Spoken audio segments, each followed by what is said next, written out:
Cek. Oke. Assalamualaikum warahmatullahi wabarakatuh. Selamat pagi semua. Kali ini saya akan memberikan materi mengenai metode penugasan atau metode Hungarian.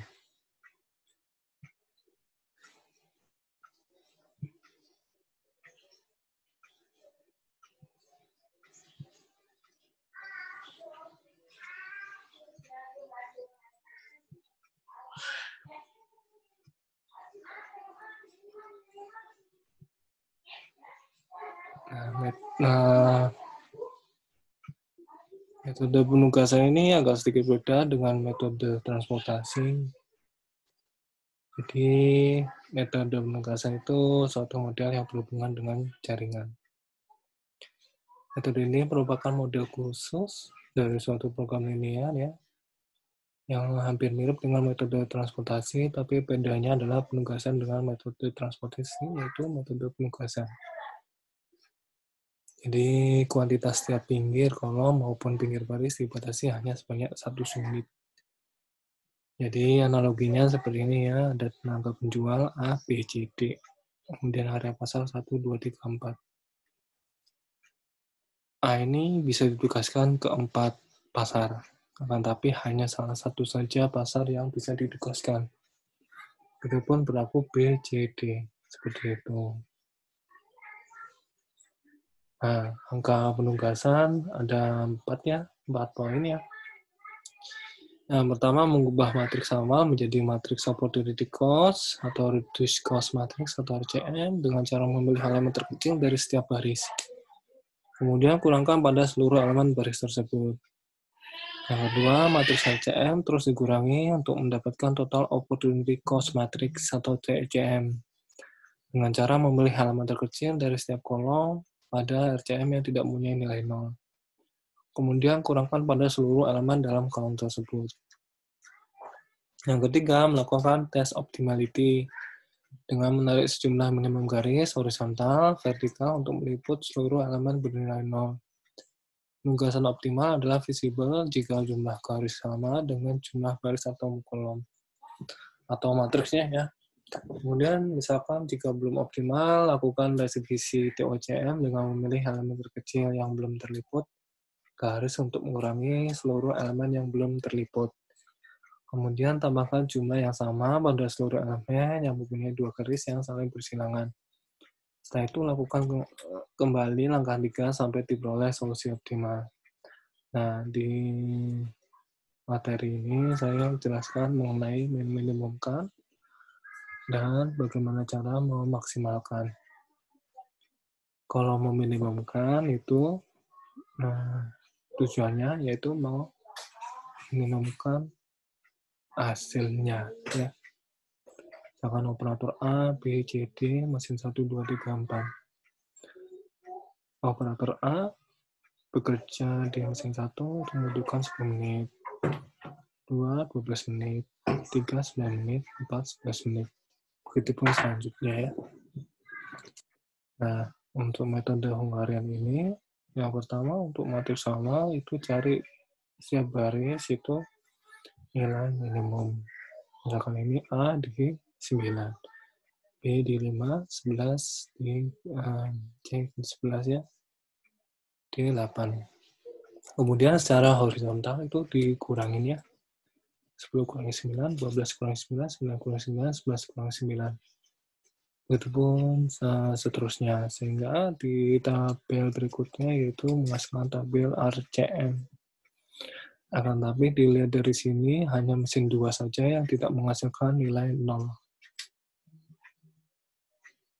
Nah, dari RCM ini nanti di mesin 2 kita cari nilai 0. Sehingga lihat di nilai terendah.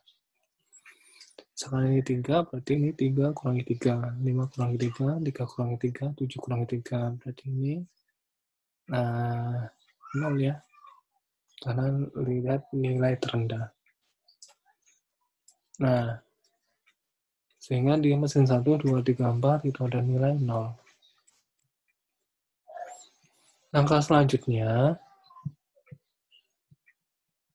kita tarik garis ya, tarik garis. Kalau ditarik garis 1, 2, 3, ya. Nah, kalau tapi ada garis yang belum ini ya, belum mencukupi. Karena misalkan kalau misalnya D sama B itu hanya satu saja, sehingga D ini harus ada satu opsi lagi, sehingga kalau ditarik garis bos itu dari nilai yang belum ditarik garis itu dilihat yang minimum, kemudian dikurangkan ya.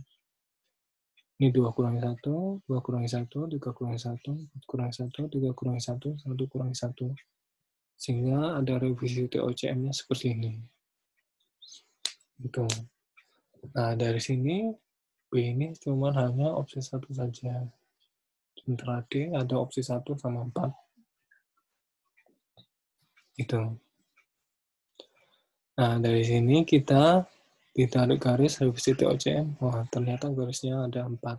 Nah, ini sudah optimal. Nah, caranya menugaskan, misalkan ini ya, B ke 1. Berarti B ke 1 berarti ini 5 ya. Nah, mesin 1 sudah, berarti D nggak ada opsi lagi. Berarti ini opsi ke mesin 4. Mesin 4 sudah nggak ada, ya. 4 itu ditugaskan, D itu ditugaskan ke 4. Kemudian mesin C, nggak ada pilihan lain selain 4, berarti ini 2. Ya.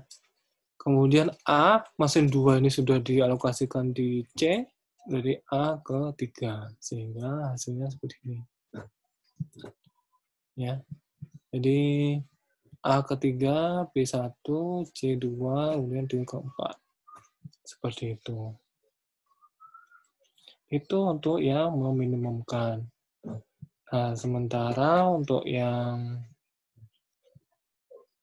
memaksimumkan seperti ini. Nah, beda ya, agak sedikit beda. Kalau yang minimum itu tujuannya minimum, kemudian maksimum itu memaksimumkan. Nah, ini A. Nah, ini ya, misalkan salesman. Ini seperti contohnya yang di materi ya. Nah, agak sedikit berbeda. Kalau yang memaksimumkan itu untuk fungsi tujuan maksimum, maka matriks amal dibuat dengan mengalihkannya dengan minus ya. Minus. Nah, setelah itu memilih nilai terkecil pada setiap baris. Kalau minus, berarti yang terkecil adalah yang terbesar. Maksudnya angka yang terbesar adalah yang terkecil kalau ada minus. Kemudian nanti dijumlahkan. Jadi ini 205 kurangi 205. 205 kurangi 95. 205 kurangi 185. 25 kurangi 165. Begitupun selanjutnya ya. Secara horizontal dulu, secara baris. Setelah itu dapat nilai seperti ini ya. Nah, dari kolom kedua sama 3 ini nggak ada nilai 0. Sehingga memilih terkecil pada setiap kolom yang tidak mempunyai 0. Jadi 55 sama 15. Setelah itu dikurangin. Ya. Sehingga mempunyai nilai 0. Itu. Setelah itu menarik garis horizontal atau vertikal untuk meliputi seluruh elemen bernilai 0. Ini. Bernilai 0. Nah, ternyata ada 3. Berarti ini kurang mencukupi. Sehingga nanti di tes optimality ya, di yang top ya. Nah, sehingga nanti karena jumlah garis tidak bersamaan dan jumlah baris atau kolom, maka pilih nilai terkecil yang tidak terliputi garis. Jadi dikurangin ya, mengurangi nilai yang tidak terliputi garis dengan nilai terpilih dan tambahkan nilai yang terliputi garis dengan 2 kali dengan nilai terpilih. Ya. Jadi misalkan ini 5 ya. Ini ada perpotongan, berarti ini 5 kurangi 5, 5 kurangi 5 ya, 7 kurangi 5, 5 kurangi 5 ya, ini 50. Nah, yang perpotongan ini nanti ditambahin 45 ya. Ini 5 juga. Sehingga dapat ini ya, seperti ini. Nah, udah pas nih. Nah, kemudian alokasinya gimana? Alokasinya itu yang pertama yang ke B dulu ya. Yang B itu pasti ke 4. Nah, ke 4 nggak ada. Berarti ini yang C ya. C itu ke 1. Pasar 1. Nah, pasar 1 berarti ini nggak bisa nih. Yang A. A ini ke pasar 1 nggak bisa nih. Berarti A ini ke pasar ke 3. Ya. Berarti D ini nggak bisa ke pasar 3. Berarti D ini ke pasar ke-2. Sehingga kalau alokasinya seperti ini ya. Seperti itu. Dijumlahkan saja. Nah, ini sama dengan kayak yang tadi ya. Yang ditarik garis ya. Gitu. Oke, ini ditambah ya tadi ya. 1 tambah 1. 1 ini 1, 2. Jadinya sehingga jadi 2. Itu. Oke, demikian materi yang saya jelaskan untuk metode penugasan atau metode pengarian. Terima kasih atas perhatiannya. Semoga bermanfaat. Wassalamualaikum warahmatullahi wabarakatuh.